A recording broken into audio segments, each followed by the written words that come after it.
राजा जनक जी केहू घरे न्योता देले रहली, किसी के वहां नहीं।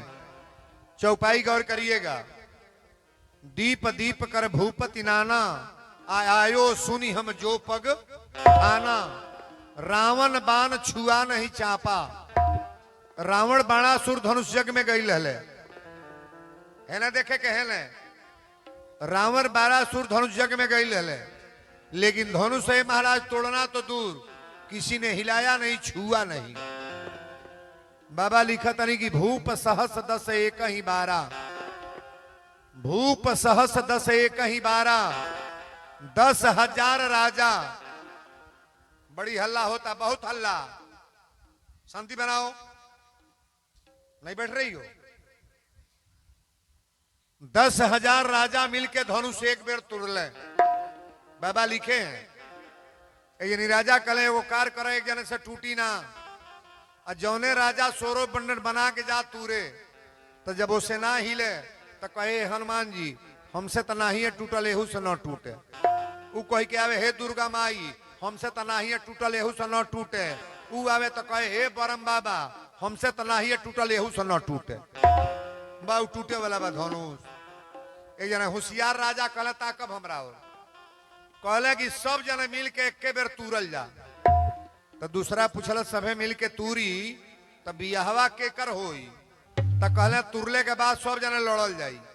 अब पटकी पटका करत करत जे लास्ट में बची सबसे बरियार ओही के साथे बियाह होई।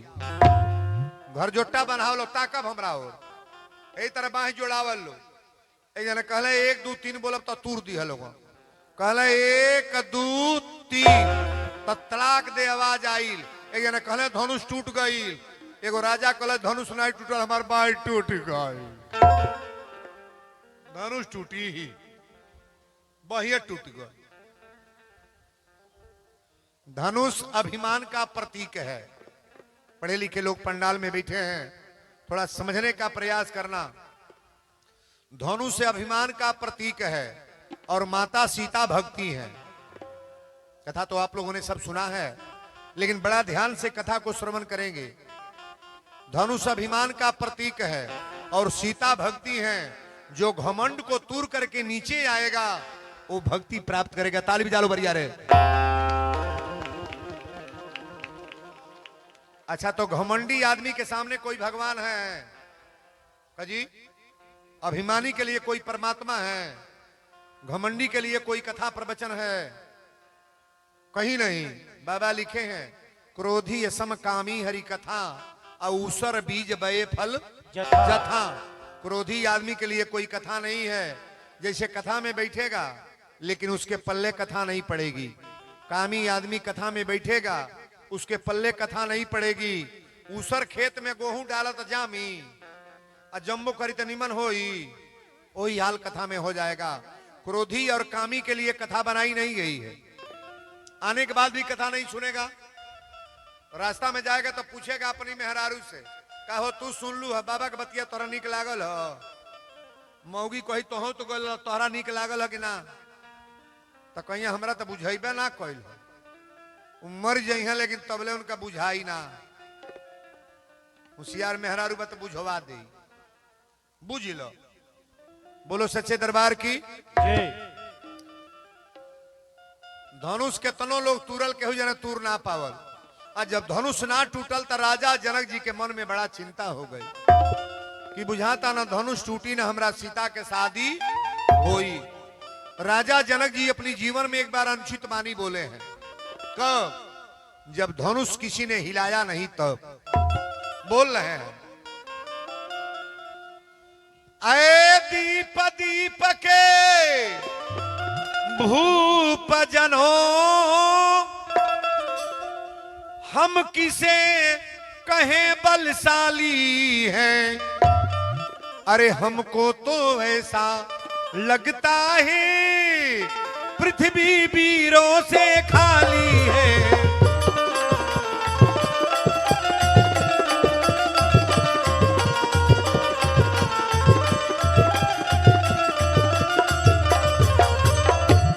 दीप दीप के भूप जनों, हम किसे कहें बलशाली हैं, हमको तो ऐसा लगता है पृथ्वी वीरों से।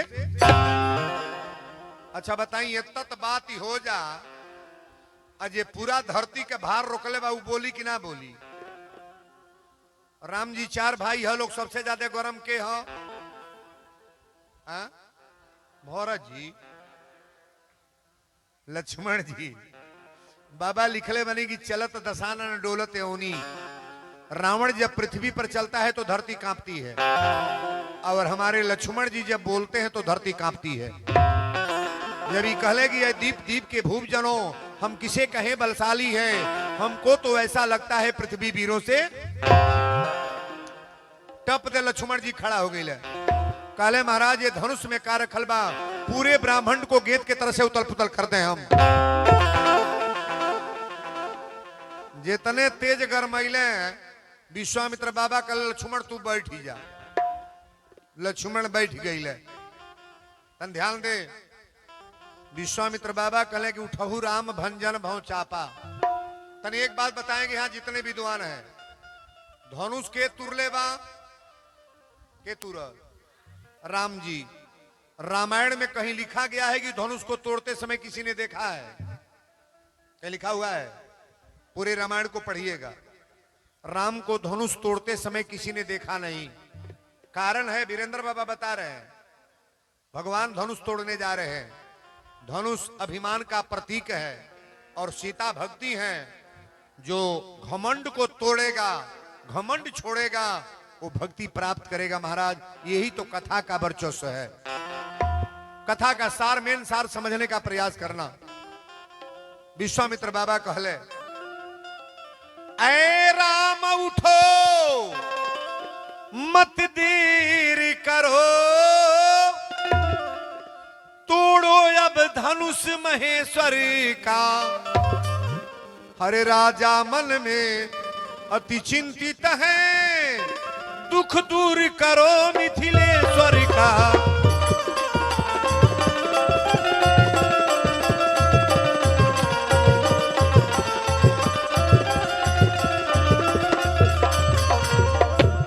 राम उठो देर, ऐ राम उठो मत देर करो, तोड़ो अब धनुष महेश्वर का। राजा मन में अति चिंतित है, दुख दूर करो मिथिलेश्वर का। राम जी खड़ा हो गए, बाबू गुरु प्रणाम मन ही मन कीन्हा। जितना राजा गए कोनो गुरु के प्रणाम ना ही कैले। घमंडी आदमी का कहेला, ए हमरा सामने देवी देवता कोनो बाड़े, हमरा सामने अजैया बरियारे खैचा जला तैयार दादा आपका। पहले गुरु को प्रणाम करो, माता पिता को प्रणाम करो, संत समाज को प्रणाम करो, तब आपका कल्याण होने वाला है।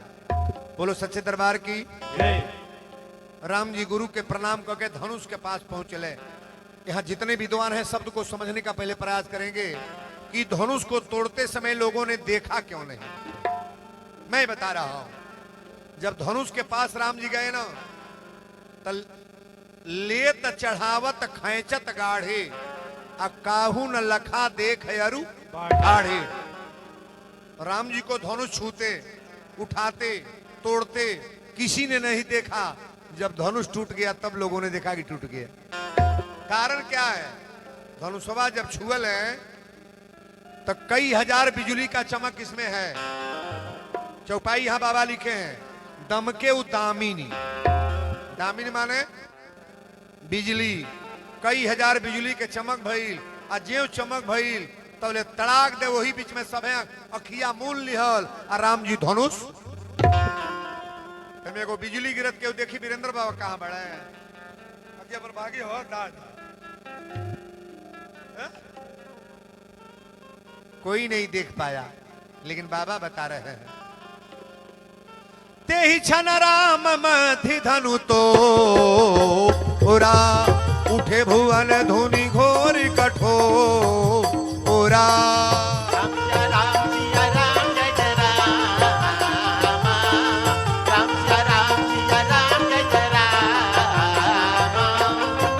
छन राम मधि धनु तोरा, उठे भुवन धुनि घोर कठोरा।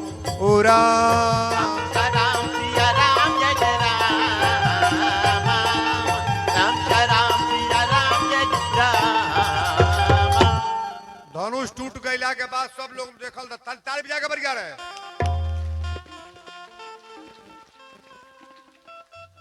सीता जी माला लेके चली कि दुल्हा सरकार के गटई में माला पहरावल जा। हम लोग के यहाँ जयमाल होता कि हुरकोंडो होता? जयमाल होता हो, हमरा तो नहीं निक लगता हो। 50 को लखेरा लड़का मंच पर चढ़ जाता है। गलती बोलता नहीं बाबू। जयमाल में कोनो बूढ़ी के जगह बा नौका लो तो मॉडल वाला ढकेला जाता लो। जयमाल जयमाल होता है ना। भगवान को सीता जी माला पहनाने जा रही हैं। अरे सब सजना को सजी श्रृंगार हो चली, रंग भूमि सिया प्यारी।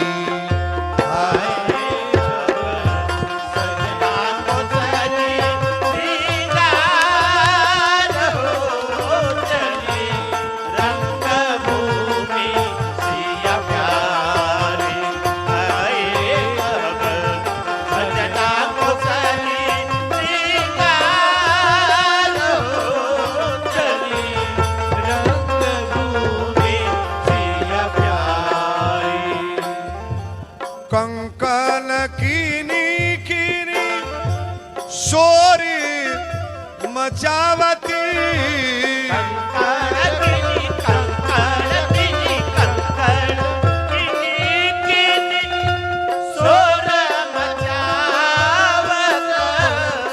अरे उठत मधुर झनकार हो चली, रंग भूमि सिया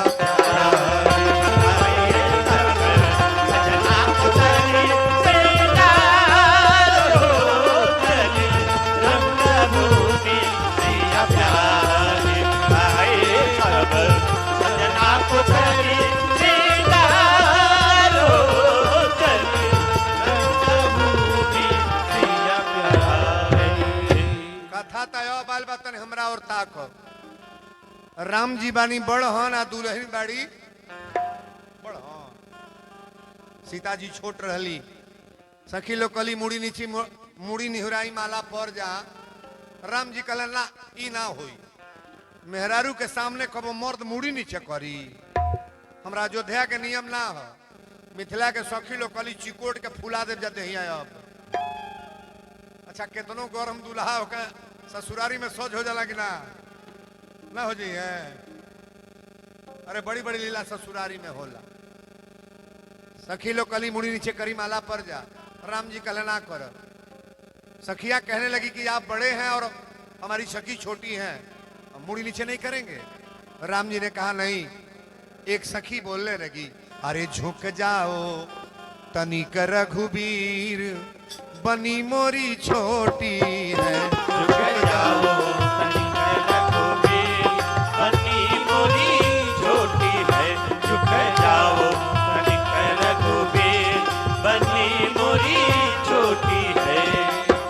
खड़े खड़े पग दुखन लागे, खड़े खड़े पग दुखन लागे, खड़े खड़े पग दुखन लागे। तोहे दया नाही आवेला बेपीर। तनिको तो दया करी दुल्हन बन जाता ना। मुड़ी नीचे करी। राम जी कहले ना कर। एगो सखी कलश ना कर तब गारी दे। लक्ष्मण जी कहले जब गरियाबू तो हम गरियाई। राम जी कहले फौदारी करे वाल के बियाह करे न चुपैल। लक्ष्मण जी कहले गरियाई लोग हम गारी ना दे गरियाव। तो में जो सबसे चिटिका रहल कलश कैसे ही मुड़ी नीचे करे। अयोध्या में लोग का जन्म खीर खा खाए लोग का माई लड़का पैदा करेली। अयोध्या में खीर खा खाए लोग का महतारी लड़का पैदा कैले बड़ी। ई कैसे मुड़ी नीचे करे। तो लक्ष्मण जी कहले हो हमरे यहाँ खीर खा खा लड़का पैदा होल आ जनकपुर में हर जोत जोत लड़का नहीं पैदा कल जाए। सीता के जन्म कैसे भइल का हो कुदारी चल अच्छा तो जोड़ा लागल बा कि ना? जोड़ा लागल बा कि ना? नहीं लागल बा। हाँ। लक्ष्मण जी कहले हमारे यहाँ खीर खा के बच्चा पैदा होला, आ ये लोग यहाँ हर जोत जोत लइकनी पैदा कइल जाली। मिथिला के सखी लोग छुपा गली दादा ई तो सबसे मुंह के हम करे रहियो मन निवेदन कैल लो। अरे दूल्हा के रंग आसमानी लली के रंग बादामी, दुल्हा के रंग आसमानी लली के रंग बादामी, दुल्हा के रंग आसमानी लली के रंग बादामी। काली काली जुल्फी और केस घुघुराले, काली काली जुल्फी और केस घुघुराले, काली काली जुल्फी और केस घुघुराले। कुसुम कली मनमानी लली के रंग बादामी, दुल्हा के रंग आसमानी लली के रंग बादामी, दुल्हा के रंग आसमानी लली के रंग बादामी। गाँव ही छवि अवलोकी सहेली, वही छवि अवलोकी सहेली, सिया जयमाला राम उर्बेली, जयमाला राम उर्बेली। मगन भई मिथिलानी लली के रंग बादामी, दुल्हा के रंग आसमानी लली के रंग बादामी, दुल्हा के रंग आसमानी लली के रंग बादामी, दुल्हा के रंग आसमानी लली के रंग बादामी। लक्ष्मण जी कहले ये तारे माला परी ना। अच्छा पूरा रामायण में लक्ष्मण जी सीता जी का कहिले? माता कहिले कि भौजी? नहीं बोलोगे तो लक्ष्मण के सामने माता का मर्यादा खराब होगा।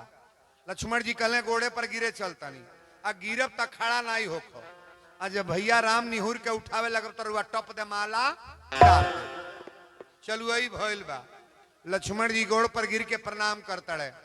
राम जी कहले आशीर्वाद हो गल, खड़ा हो जा। एक बेर कहले, दू बेर कहले, आ जब खड़ा नहीं भइले तो लक्ष्मण के निहुर के राम जी उठावे लगले। आ जेव निहुर के उठौले तब ले टप दे सीता जी मौका पार के माला ताली ताली बजा पर जा रहे माला पर गए।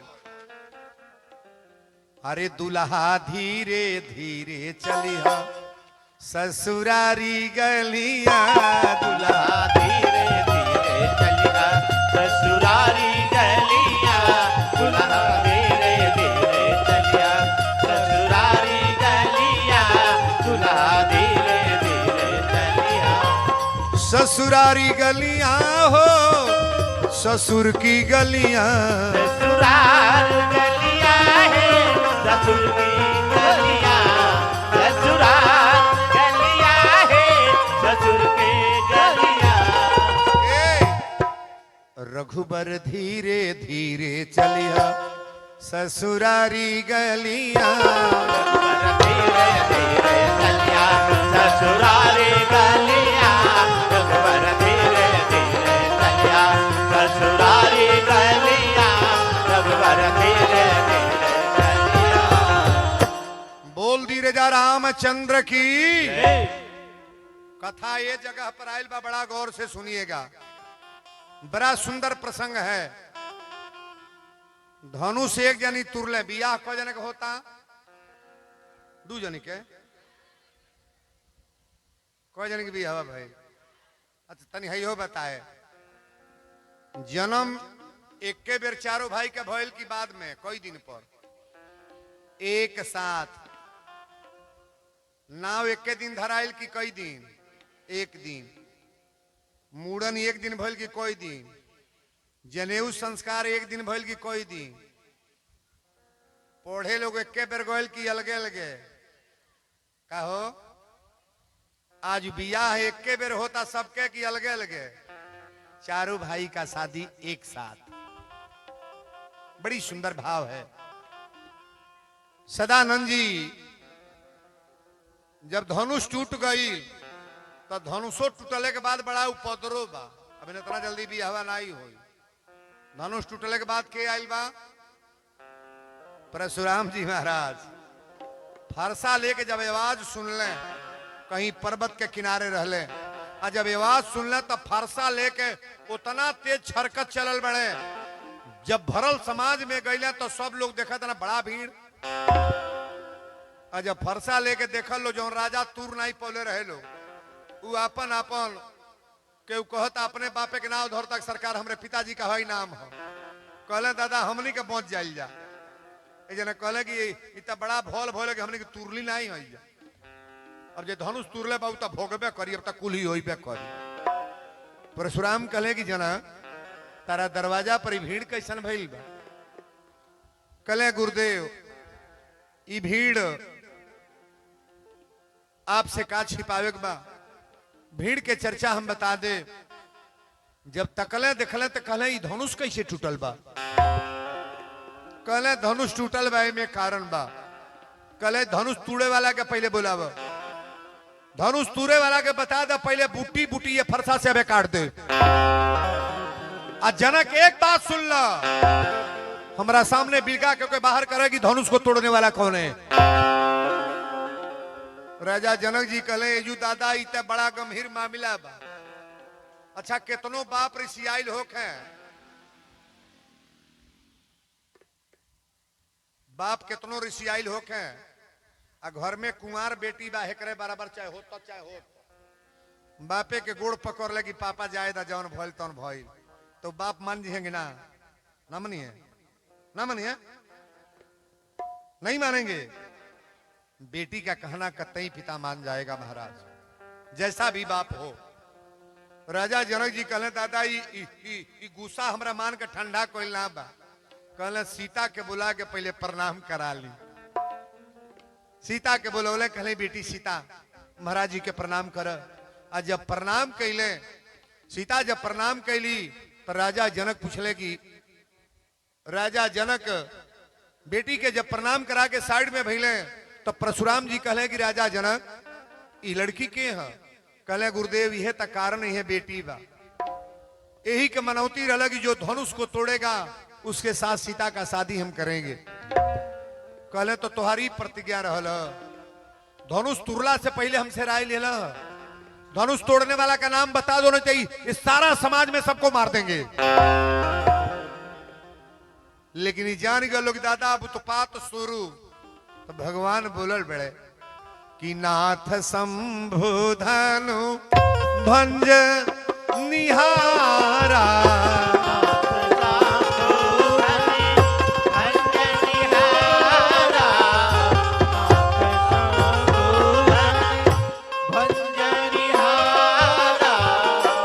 नाथ शंभु धनु भंज निहारा,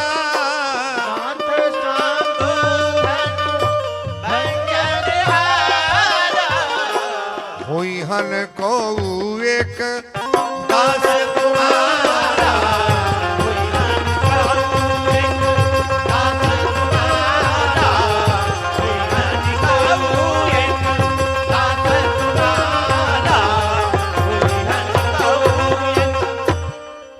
कहो झिंगुर के कुदले पर हमरा 100 गो काटी भइले ना बैठल लोग है। बाप हो बाप, हम कहीं गोहुवन सांप हो। नाथ शंभुद अनुभंज निहारा, हुईहन कौ एक दास तुम्हारा। अच्छा बताइए तन हमरा और ताको बड़ा मार्मिक बात बोले जाता नहीं। इसमें बहुत माँ बैठी है सास, कहलिए बाबा हमार तो पतो ही बड़ा झगड़ा ही है। अच्छा तो झगड़ा न बोली तबो करी जी, जे सास हुई बतिया वाला उसे पूछो तानी, पतोई झगड़ही बा केल्ला बोल दा बरबराई तो बरबराई, ओई में तोहू लड़त होई तब लड़ी की वही तर लड़ी,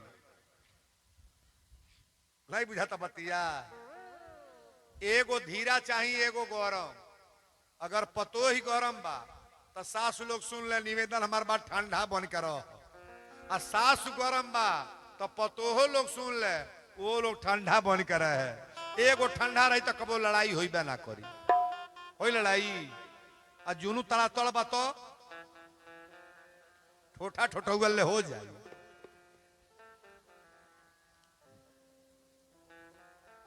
गाड़ी देवे के सिखावे के बाद तो कोनो बेटी के सिखौला में देरी बा। अब बढ़िया संस्कार सिखाओ के बताओ। एक गीत हमारा है यूट्यूब पर खोलकर सुनिएगा। वीरेंद्र तिवारी का एक गीत है यूट्यूब पर, बेटी ससुरे में रही है तू चांद बन के। ये मेरी गीत जो है आपके मोबाइल में है, सम्मा फिल्म से रिकॉर्डिंग है मेरा। एक लाइन इसको सुना दें। और बेटियों से निवेदन हम करेंगे, कभी भी ससुराल में जाने के बाद माता पिता की पगड़ी बचाने का प्रयास करना। ए हल्ला रे नहीं बेटो क्या जैसे यहां जितनी बेटियां बैठी हैं, बेटी अगर चाहेगी तो माता पिता का शरीर पर कभी आंच और दाग नहीं आने देगी। और बेटी अगर चाह देगी ना, सारी बनाई खेल जितना है बिगड़ जाएगा। हम बेटियों से निवेदन करेंगे, ससुराल में जाने के बाद नया घर होता है, नया परिवार होता है, और वही घर जब 4 साल रह जाओगी ना तो अपने मैके जाने का मन नहीं करेगा। ससुराल ऐसा है। 2 लाइन हम सुना दे। अरे बेटी ससुरे में रही तू चांद बनिके, बेटी ससुरे में रही तू चांद बनिके, बेटी ससुरे में रही तू चांद बनिके। सबके पुतरी के बिचावा, सबके पुतरी के बिचावा परान बनी के, बेटी ससुरे में रही तू चांद बनी के। बेटी ससुरे में रही तू चांद बनिके, बेटी ससुरे में रही तू चांद बनिके। सारी बहनें गौर करेंगी। छोटी लड़कियां सासू के निसदीन चरण दबैहा, सासु के निसदिन चरण दबैहा, सबसे पीछे बेटी भैया। पीछे बेटी खैहा, सासू के निसदीन चरण दबैहा, सासु के निसदिन चरण दबैहा, सबसे पीछे बेटी खैहा। सबसे पीछे बेटी खैहा। ससुर के बाजे जब खरौआ, पानी दीहा धोवे के पौआ। ससुर के बाजे जब खरौआ, पानी दिया धोवे के पौआ। रही है गहन पूस महीनवा के, बिहान बनी के, बेटी ससुरे में रही तू चांद बनी के। बेटी ससुरे में रही तू चांद बनिके, बेटी ससुरे में रही तू चांद बनिके। बेटी ससुरे में रही है तू। हम बड़ा अच्छा इसको मानते हैं, जिनकी लड़की की शिकायत कभी उसके नैहर में न जाए, जिनकी बेटी की शिकायत कभी मैके में न जाए, वो महतारी बाप धन्यवाद के पात्र हैं महाराज। जिन लड़कियों की शिकायत नैहर में जाता है ना, तो माता पिता को बहुत चोट होता है कि इतना करने के बाद मेरी बेटी की निंदा हो रही है।